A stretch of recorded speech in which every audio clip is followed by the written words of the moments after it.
Colector, junto a Rentas, trabajando por el futuro de los cordobeses. Último bloque de Mundo Agro y como habíamos prometido nos referimos ahora a lo que ha sido la actividad conocida como Santa Rosa Productiva en su primera edición, organizada por el ACIPRO de Santa Rosa de Río Primero, pero también el Grupo Portal del Interior de la mano del licenciado Martín Vergese. En la oportunidad aquí en Santa Rosa Productiva disertó el analista de mercados Carlos Segiaro, a quien le preguntamos un poco de todo, pero fundamentalmente el trigo y el escenario futuro de la soja, que trae obviamente algunas complicaciones, aunque aún así sigue siendo el material con el que en la próxima campaña seguramente van a trabajar más los productores. La palabra del analista Carlos Segiaro.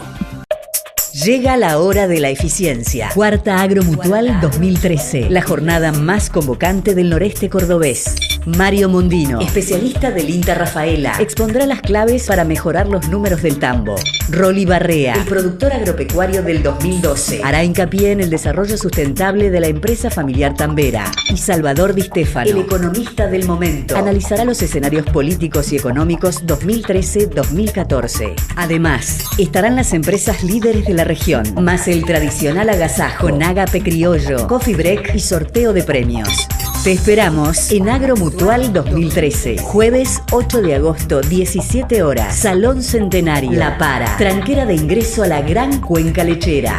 Organizan Mutual Sportivo Belgrano y Portal del Interior. Auspician San Cristóbal Seguros Generales, Grupo Terra y Asociados, Coicet, Amuchastegui y Asociados, Concesionario Pauni. Agromutual 2013. Bueno, Carlos Segiaro viene a disertar en el marco de una jornada en donde hablará de cuestiones vinculadas al escenario económico que hoy vive la República Argentina. Pero antes que nada, uno de los escenarios habla de un trigo, de la carencia de harina y de un pan que cuesta más que cualquier otra cosa en la economía argentina. ¿Quién tiene el trigo y por qué se ha dado toda esta situación? Bueno, en realidad entre los que pueden manejar más un poco el tema de los números del trigo, se habla de que hay dando vuelta entre 3 millones y 3 millones y medio de toneladas. ¿Quiénes lo tienen? Bueno, en parte los exportadores, en parte algunos acopios, en parte algunos molinos harineros y en parte también los productores. En una proporción difícil, además de estimar en relación a lo que cada sector puede tener, porque además está claro que se trata hoy, y precisamente por los precios que hay en el mercado, también de un escenario donde hay bastante marginalidad. Es decir, yo percibo que hay muchos camiones que se mueven de noche con trigo. Lo están manejando de manera sin que nadie sepa, ¿no? Yendo a algunos molinos, porque obviamente el precio es una invitación a ese tipo de cosas. El tema de esos 3 millones o 3 millones y medio de toneladas, en realidad el punto crítico para mirar la película tiene que ver con si esa cantidad de trigo, que además está claro también que hay una parte que es de bastante mala calidad, nativas, decimos son 3 millones, son 3 millones y medio. En realidad la molienda, cuando se está exportando a Brasil, fundamentalmente llega a las 800.000 toneladas mensuales. Como ahora está cortado precisamente la comercialización con Brasil por este problema, estamos hablando probablemente de una molienda de 500.000 toneladas. Si yo pienso en 500.000 toneladas mensuales y 3 millones más o menos dando vuelta en términos de stock, uno diría que alcanza así rajuneando para que llegue a la próxima campaña, a que aparezca el trigo nuevo, digamos. Esto por supuesto genera escenarios de incertidumbre. El debate es, bueno, ¿no hará falta importar trigo en algún momento? La lectura política elemental que uno puede hacer, por supuesto, es que el gobierno no va a convalidar importaciones de trigo. De hecho, frenó una importación hace 2 o 3 semanas. No está dispuesto a hacerlo porque es un garrón político, para así decirlo, porque le estaría dando la razón a la mesa de enlace en cuanto a sus cuestionamientos en su momento. Yo no descartaría que si los números están muy acotados, haya algún permiso de importación, pero después de las elecciones. Sí, después, para no pagar el costo político. Claro, exactamente, después de octubre. Bueno, todo esto por supuesto que está vinculado a algunas decisiones que fue tomando el gobierno en los últimos años, que fueron desalentando a los productores en relación a la producción de trigo. Pensemos que el año pasado aumentó fuertemente la producción de cebada, que precisamente tenía que ver con productores que estaban muy descontentos con la manipulación de la comercialización del trigo y se volcaron al otro producto. Bueno, es lo que tenemos y es el escenario que uno percibe de cara a la aparición del próximo trigo, digamos, en esta campaña que viene. Guillermo Moreno amenazó en más de una oportunidad, si el trigo no aparece, en esa famosa ley de abastecimiento que dicen algunos técnicamente es imposible e inviable a la hora de la aplicación. ¿Cuál es el resultado o al menos la salida para este conflicto? La gente, por ejemplo, se está privando del pan. No hay salida. En realidad no hay una salida hasta que no aparezca el trigo de la próxima campaña. Por lo tanto, vamos a seguir teniendo un precio muy alto para todos los productos panificados hasta que aparezca el trigo de la campaña que viene. Estamos hablando de un aumento tal vez del 10% en términos de las hectáreas. No ha sido más, básicamente porque tampoco hay semilla. Yo las relaciones que tengo con cooperativas y proveedores, la semilla se acabó hace más de un mes y por supuesto además de no muy buena calidad. O sea que estamos hablando de un proceso de recuperación que también va a ser lento, porque si decimos, bueno, si el clima acompaña, este aumento de las hectáreas en torno al 10% podría hacer que en la próxima campaña tengamos 12 millones de toneladas. Sería una visión optimista, digamos, sobre lo que podría pasar, muy lejos, por supuesto, de las 16 millones que llegamos a tener en su momento, ¿no? Ahora, ¿y el gobierno qué tendrá que hacer con todo esto? Porque usted recién decía, no quiere pagar el costo político, deberá reconocer, dar marcha atrás respecto a algunas políticas que en materia para el sector agropecuario no han beneficiado ni a los productores y ahora mucho menos al país. Bueno, la recuperación de la confianza va a tardar. En realidad el gobierno y básicamente Guillermo Moreno citaron a los exportadores y a las cooperativas hace unos 2 meses a analizar cuál podía ser un mecanismo para alentar la siembra de trigo. En esa reunión los exportadores, la cadena de valor le planteó que sacara las retenciones. Y por supuesto el gobierno dijo no, nosotros no vamos a sacar las retenciones porque eso es una decisión política que no vamos a tomar. Pero en esa reunión Guillermo Moreno planteó que al gobierno no le interesaba el monto de las retenciones y que esa plata se podía distribuir de alguna manera con un mecanismo que dejó a criterio un poco de los exportadores y las cooperativas.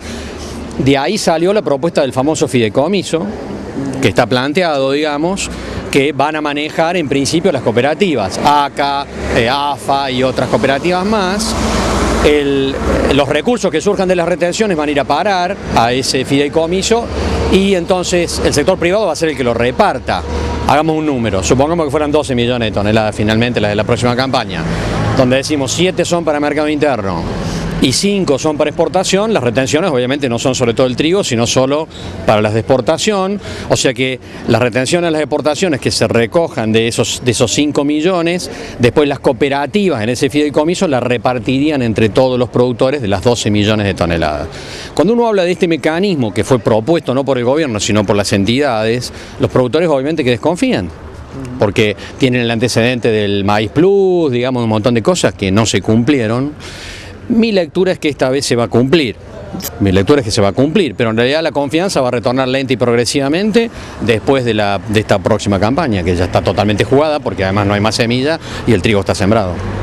Bien, hablando de confianza, el gobierno nacional ha dado algunos pasos vinculados a ciertos cambios y a modificar algunas políticas que, por ejemplo, afectaron ciertamente a toda la economía y también al sector agropecuario, como por ejemplo el dólar blue, el dólar paralelo, la aparición de los CEDIM. ¿Esto puede llegar a tener algún tipo de impacto en negocios agropecuarios y cómo puede llegar a alentar un poco económicamente el sector que parece verse bastante frenado en cuanto a la economía? Bueno, el dólar blue es un dólar marginal que existió toda la vida. En la época, digamos, de Perón del 50 también existía. Es decir, acá lo que estamos viendo es que el dólar marginal se ha despegado. Siempre estuvo un 5, un 10% por arriba del dólar oficial, digamos, legal, llamémosle así, y ahora se ha despegado fuertemente porque hay muchas restricciones en el mercado oficial de cambio. Hay muchas restricciones para la demanda privada en el mercado oficial.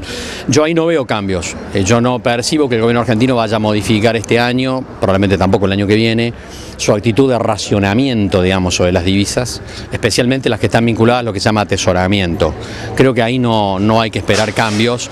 Vamos a seguir viendo un dólar en el mercado oficial que se va moviendo lenta y progresivamente, y vamos a ver un dólar en el mercado negro o el blue o como le querramos llamar, digamos, que va a estar siempre fuertemente despegado de la cotización del mercado oficial, aunque pueda tener fluctuaciones tan violentas como las que vimos, es decir, ir hasta 10 pesos, bajar a 8, esas cosas van a seguir ocurriendo porque ese mercado está bastante fuera de la línea de tiro que el gobierno tiene.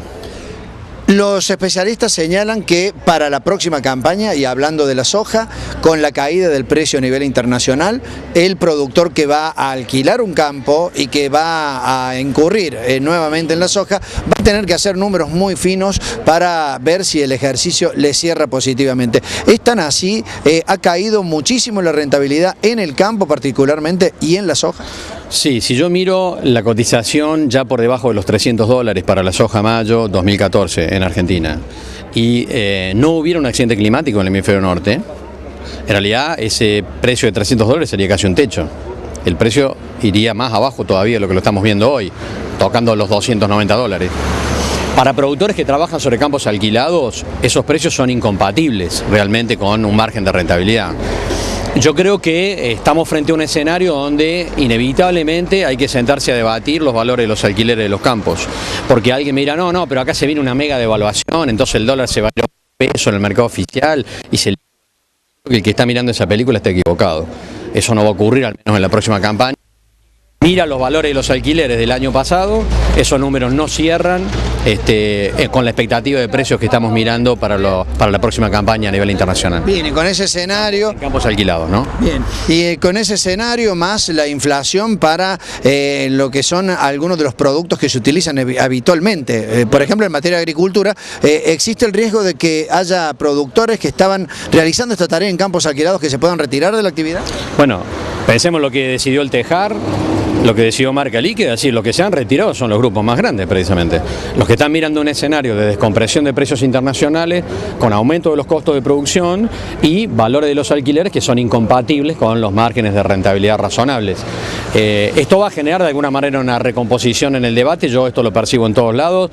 El debate sobre los valores de los alquileres está en el norte de Córdoba y está en Pergamino también, O sea, no estamos hablando solamente de que esto se está debatiendo en zonas, digamos, marginales a la zona núcleo. Se está debatiendo en todas partes. A mí me parece realmente bastante saludable además. Creo que este era un proceso que finalmente tenía que darse porque el margen de rentabilidad del productor que trabaja sobre campos alquilados frente a la renta que tiene el propietario ya se había puesto en una situación que realmente, por así decirlo, se había escapado un poco de la lógica razonable, ¿no? Creo que se viene un proceso de reacomodamiento y de renegociación. Vemos que hay renegociaciones en todas partes y también cambios en las formas contractuales. Es decir, donde el propietario también asume algún nivel de riesgo frente al escenario futuro, compartiendo el riesgo con el productor que está trabajando, ¿no? Ideas que crecen en el campo y construyen nuevas realidades. Monsanto lanzó la 7ª edición de su programa Semillero de Futuro. Presenta tu proyecto social o productivo. Informate en monsanto.com.ar. Con esta información ponemos punto final a esta edición de Mundo Agro. Nos vamos a reencontrar mañana viernes, por supuesto, con mucha más información para el sector productivo. Gracias y hasta mañana.